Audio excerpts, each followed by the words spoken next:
The floor of the Corvalis 3 outpost shuddered beneath the weight of something large and angry. Alarms screamed, red lights blinked across consoles, and the air filled with acrid smoke and the metallic tang of ozone. Yarik Vellin skidded around a corner, breath ragged, left arm limp and throbbing, but still clutching the emergency toolkit with his right.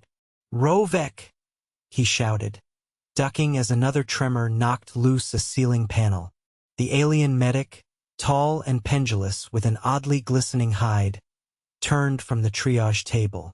"You're injured," Rovek said, eyes narrowing. "Drop the case. Sit." "You're bleeding." Yarik glanced at his arm. The sleeve of his exo jacket was soaked through and bone jutted out at an angle that looked like it belonged in someone else's body. He blinked once. "At least it's not my dominant arm," he muttered and stumbled forward. Rovek caught him mid-fall and pulled him onto the reclined diagnostic slab, antennae quivering in what Yarik had come to recognize as concern. "You find that humorous?" "No," Yarik answered, gritting his teeth. "I find it barely manageable." Rovek snapped a flat, transparent sheet over Yarik's torso. A soft hum filled the air as the diagnostic scan began. A second alien, shorter and with a bioluminescent ridge running down its spine, hovered nearby, tapping at a console with elongated fingers. "Compound fracture of the radius," the shorter alien announced. "Several muscle lacerations. No arterial breach. Lucky. Feels lucky," Yarik said, voice hoarse. Rovek turned to him. "You will require surgical stabilization. We must realign the bone and implant a fixation device. You will not be able to move that arm for at least 6 weeks. 6 weeks. Yarik breathed in through his nose, then out again slowly. "Okay, just get it done." The shorter alien gestured toward the med bay entrance. "He should be sedated. Human pain response is inconsistent." "No," Yarik said. "No sedation. Just local. I need to stay alert." "That is unwise." Yarik ground his teeth. "I'm the systems engineer. If the generator fails again while you're cutting me open, you'll wish I was conscious." Rovek stared at him for a beat, then nodded curtly. "Local anesthesia then. But do not attempt to assist during the procedure." Yarik managed a weak grin. "Wouldn't dream of it." The procedure was brutal. They numbed the area thoroughly, but even with the block in place, Yarik's world blurred and swam from the pressure and the unnatural jerking of his arm as Rovek and the assistant aligned the bone fragments. At one point, the assistant looked at Rovek and said his heart rate is climbing. "I'm awake, not dead," Yarik gasped. "Get it over with." Rovek didn't reply. He focused on setting the bone, his movements swift but careful. The fixation device, a flexible implant of alien alloy, was threaded into Yarik's arm and locked in place. A dermal regenerator sealed the torn skin, though the swelling and bruising remained. When it was done, Yarik lay back, soaked in sweat, one arm immobilized and encased in a semi-translucent brace. "You must rest," Rovek said. "The brace will remain for 6 weeks. After that, we will begin mobility therapy." Yarik stared at the ceiling. "Fine, but first, the generator." "No," Rovek said flatly. "You will not touch the generator. Sit still." Yarik didn't listen. 2 hours later, he was limping down the corridor, favoring his right side, the brace glowing faintly in the dim light. He found the generator room in chaos, panels blown open, coolant hissing from a cracked pipe, and smoke pooling near the ceiling. "Of course," he muttered. He dropped to a knee, pried open the toolkit, and started rewiring with his good hand. It was awkward, slow, and painful every time he shifted, but one by one, systems began to stabilize. Lights flickered back to life. The coolant hiss subsided. The humming thrum of power returned. Then he collapsed. When he woke, Rovek was standing over him again. The medbay was quieter now, the tension in the air replaced by sterile calm. "You were reckless," Rovek said. "Your arm is swollen. Nearly compromised the implant." "I fixed the generator," Yarik rasped. "You nearly broke your body beyond our capacity to fix it." It's fixed, Yarik said again, eyes closing. That's what matters. To whom? Everyone who didn't freeze to death in the dark, he murmured. Rovek didn't answer right away. You will remain under monitoring for the next 24 hours. No movement. No exceptions. Yarik didn't argue. His body had passed the point of resistance. Over the next week, the outpost stabilized. The tremors ceased, a result of a misaligned terraforming subroutine that had been corrected thanks to Yarik's early intervention. Supplies were restocked by a passing transport vessel. The alien crew resumed their duties, though several kept glancing at Yarik like he was some unpredictable anomaly in their carefully calibrated environment. He spent his days in the med bay, arm raised in a sling, undergoing scans and healing treatments. The swelling gradually reduced. The pain, however, remained stubborn, especially when he tried to sleep. One morning, Rovek entered holding a small tray with a series of vials. These are regenerative supplements, designed to accelerate bone density and tissue bonding. You must ingest one every 12 hours. Yarik took the first vial, sniffed it. Smells like fermented boot leather. Flavored for your species preference. Synthetic beef.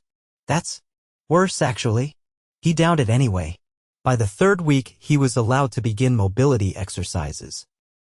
A new alien was assigned to his therapy, a tall, fur-eyed creature named Feral, whose approach to rehabilitation was somewhere between a drill sergeant and a disapproving librarian. Lift the fingers. Slowly. No, slower, Feral instructed. Yarik winced as he tried to flex. The muscles along his forearms screamed in protest. That is not slowly. That is impatient flailing. I'm trying. You are trying incorrectly. Yarik grunted, sweat beading on his forehead. You ever break a bone? Feral looked offended. My species does not possess bones. Then maybe don't lecture me on flailing.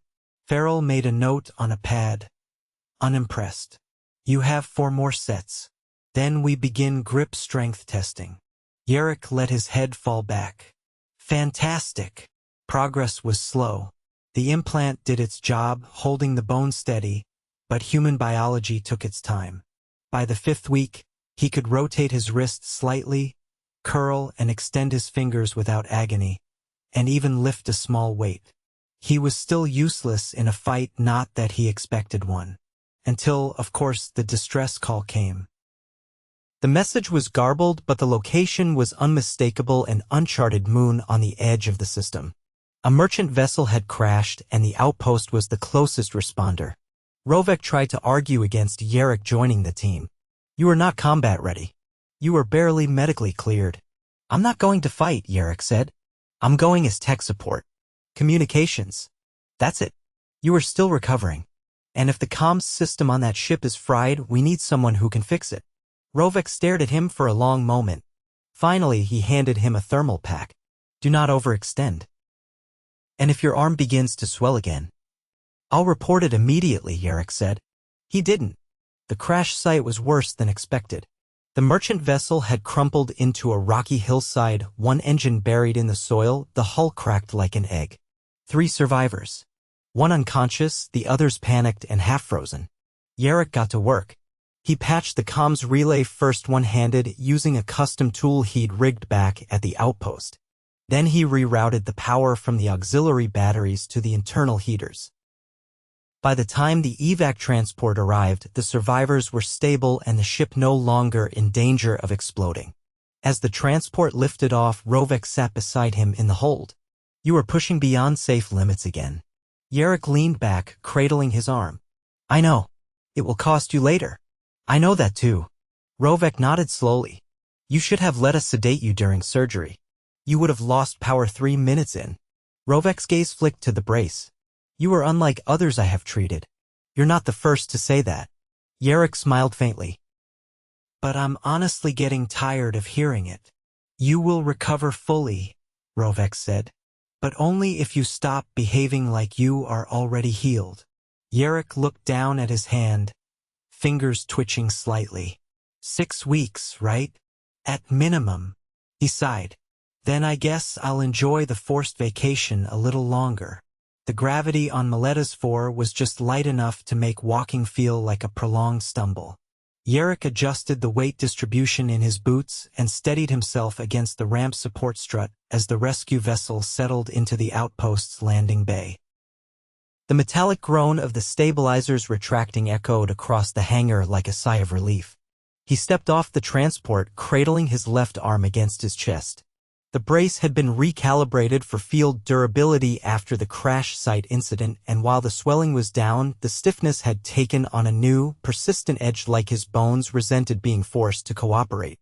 A tall, insectal figure was waiting at the foot of the bay ramp, arms crossed, mandibles twitching in a rhythm Yarik had come to recognize as restrained irritation. "You missed your scheduled therapy session," Farrell said. "I was a bit busy pulling a crew out of a cratered hillside," Yarik replied. "Didn't think wrist curls would outrank that." Farrell turned and began walking toward the medical wing without checking if he was following. "You have 23 minutes of missed dexterity work. We will double the resistance level to compensate." "Oh good," Yarik muttered. "Punishment by rubber bands." They passed a cluster of engineers unloading the damaged merchant ship's data cores. One of them an avian species with iridescent feathers and a beak. Yarik had learned not to compliment tilted her head as he walked by. "You're the human who refused sedation during a compound reduction." "Still am," Yarik said, not slowing. "Although I wouldn't recommend it." "Fascinating," she said, tapping something into a tablet. "Our trauma response simulations didn't account for voluntary consciousness under osteo-invasive procedures. Maybe update your model to include stubborn idiot as a variable." Farrell stopped outside the therapy chamber and turned to face him. "Your behavior has stimulated multiple requests for psychological case studies," they said. 3 departments believe you are exhibiting culturally induced self-harm tendencies. That's probably the most academic way anyone's ever called me reckless." The chamber lights flicked on with a soft pulse as they stepped inside. A low table held a series of grip trainers, weighted spheres, and a neural feedback coil. Yarik sat down and flexed his fingers, which responded with reluctant creaks. Farrell handed him the heaviest of the grip tools. 20 full compressions. "If pain exceeds threshold 7 on the Human Discomfort Index, you will stop." Yarik squeezed once. The muscles in his forearm lit up with heat. "That's a solid 6, he said, optimistically. "Continue." By the 12th repetition, his hand shook with fatigue. By the 20th, sweat clung to his temples and the brace had begun to tighten as the internal sensors responded to micro-swelling. "You will now perform fine motor tracing on the hollow grid," Farrell said, gesturing to a translucent panel that flickered to life with a web of glowing lines. Yarik sighed and picked up the stylus. The first path was simple enough, straight lines, slow arcs, but the second required his wrist to rotate in a way that sent lightning down his upper arm.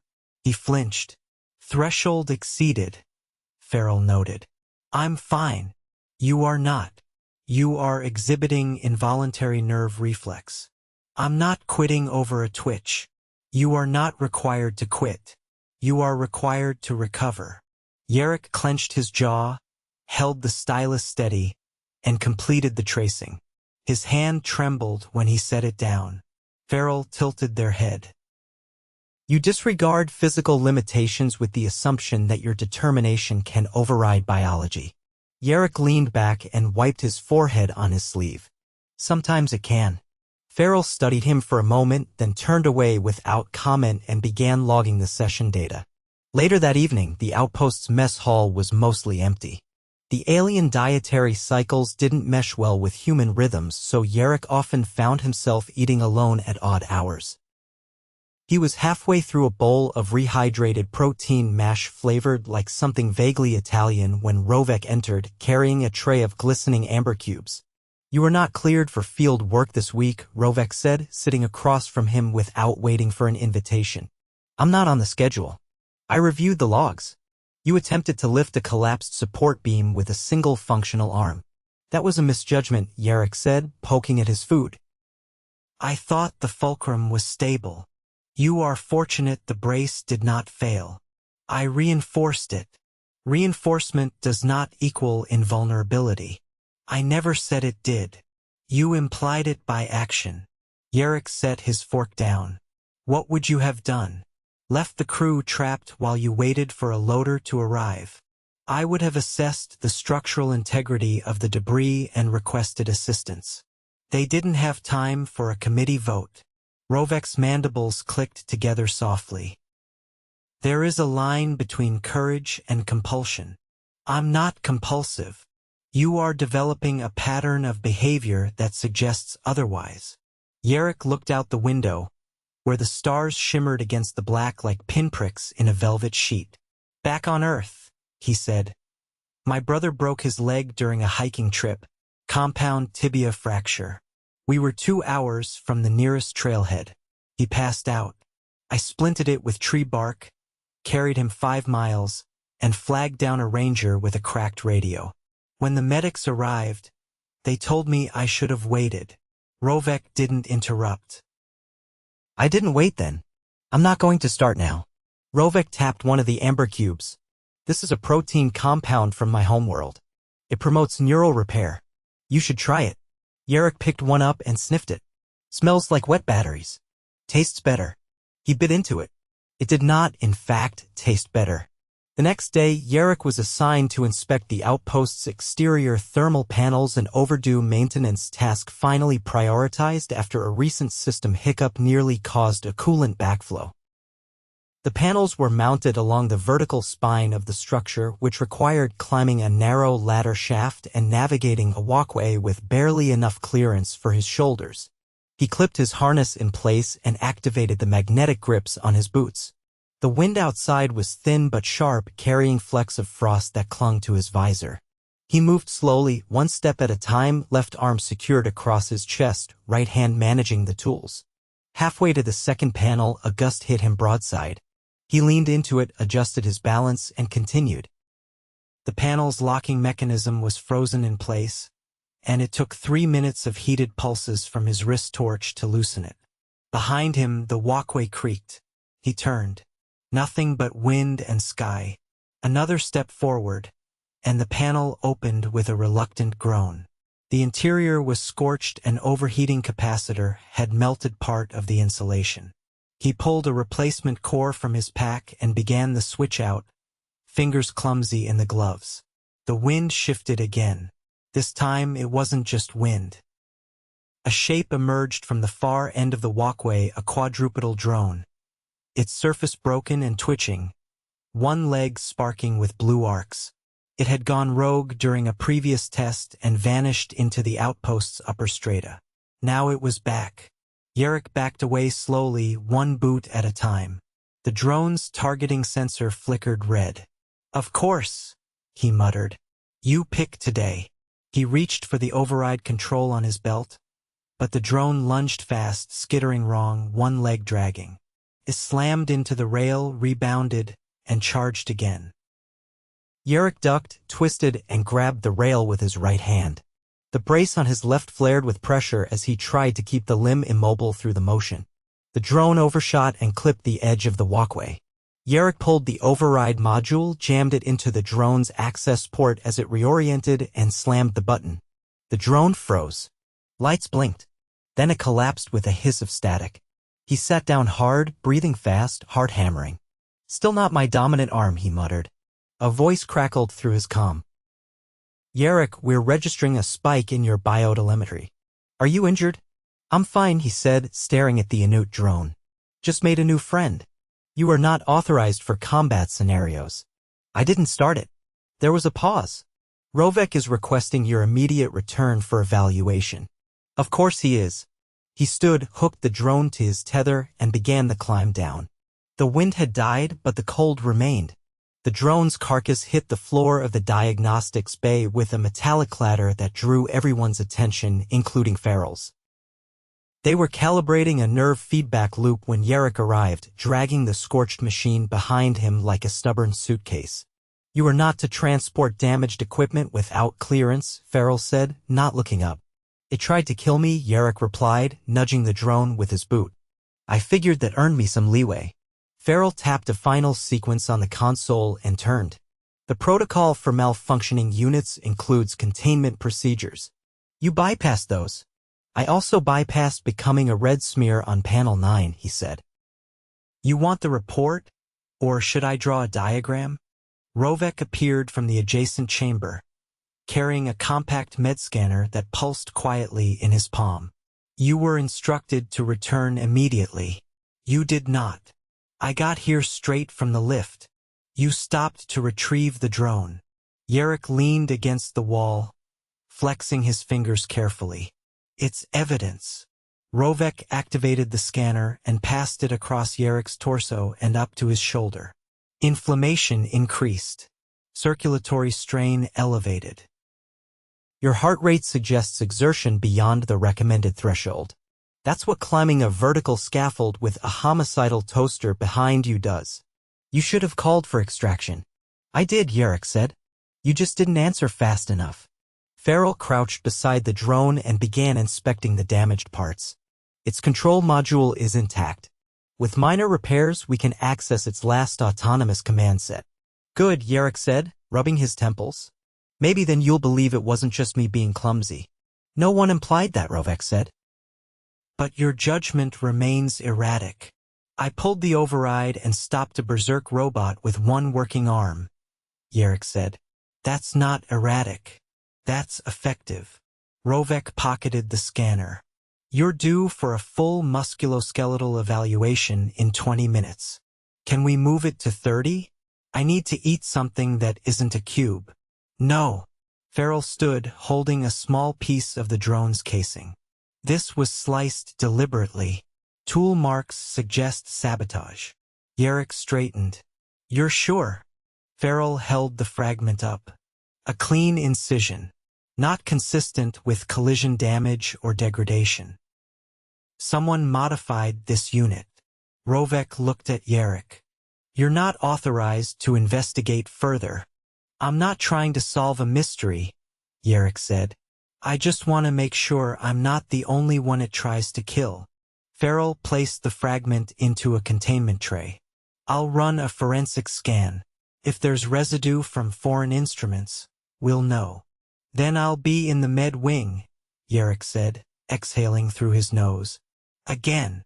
20 minutes later, he was flat on his back inside the scanner tube, arms secured in a support cradle.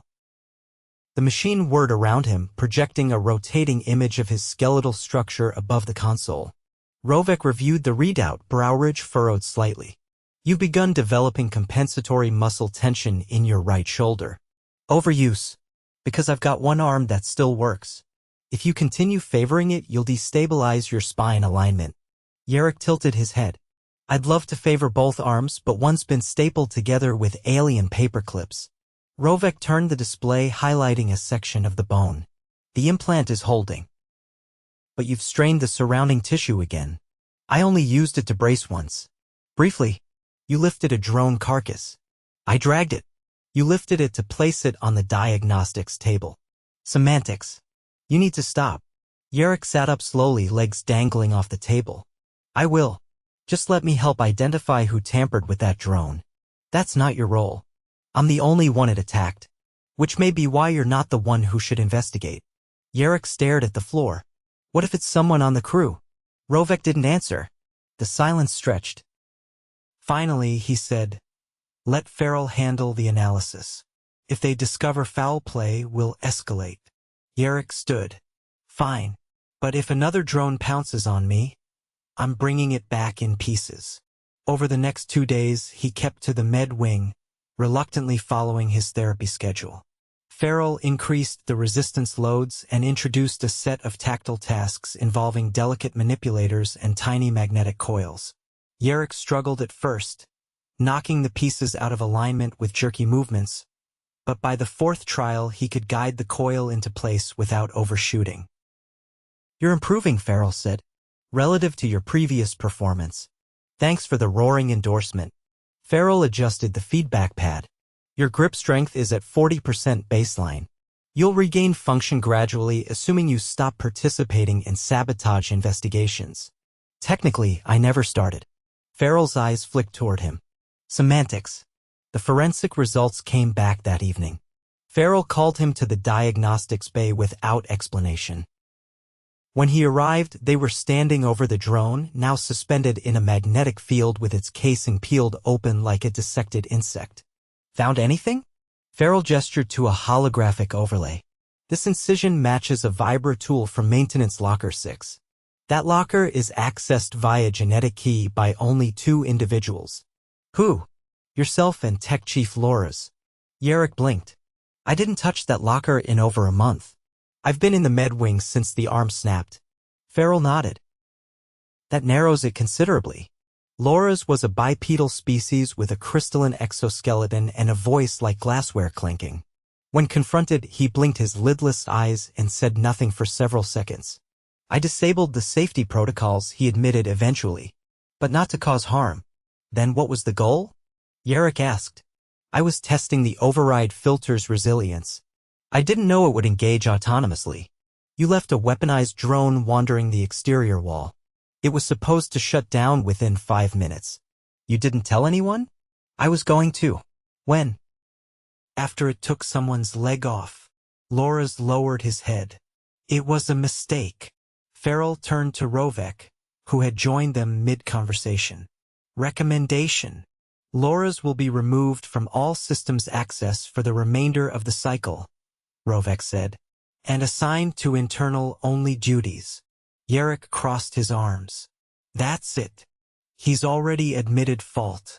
There's no need for further conflict. Yarik left the room without another word.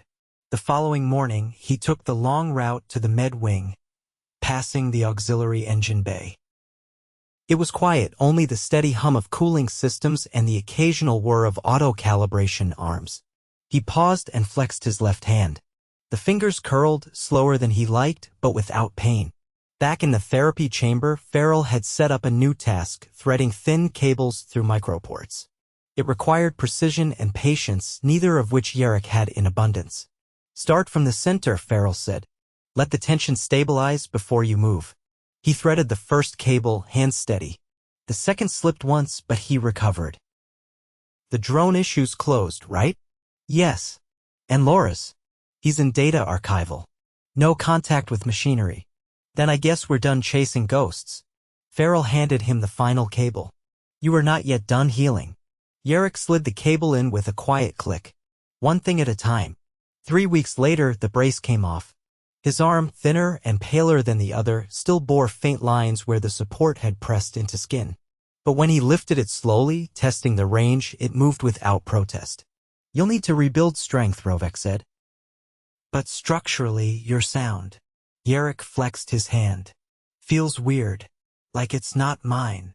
That will pass. He turned toward the window where the stars drifted, distant and indifferent. 6 weeks, he said. Felt longer. You recovered faster than expected, though not without complication. Yarik nodded. I'll try to avoid getting mauled by another death machine. That would be appreciated. He looked down at his arm again. You ever treat someone who didn't listen to a single recovery protocol and still came out fine? Rovek considered. No. But I've treated someone who forced every protocol to adapt around him. Yarik smiled at that. Guess I'll take it. And for once, he didn't immediately get up to fix something. He just sat, breathing in the silence, one arm resting lightly on the other.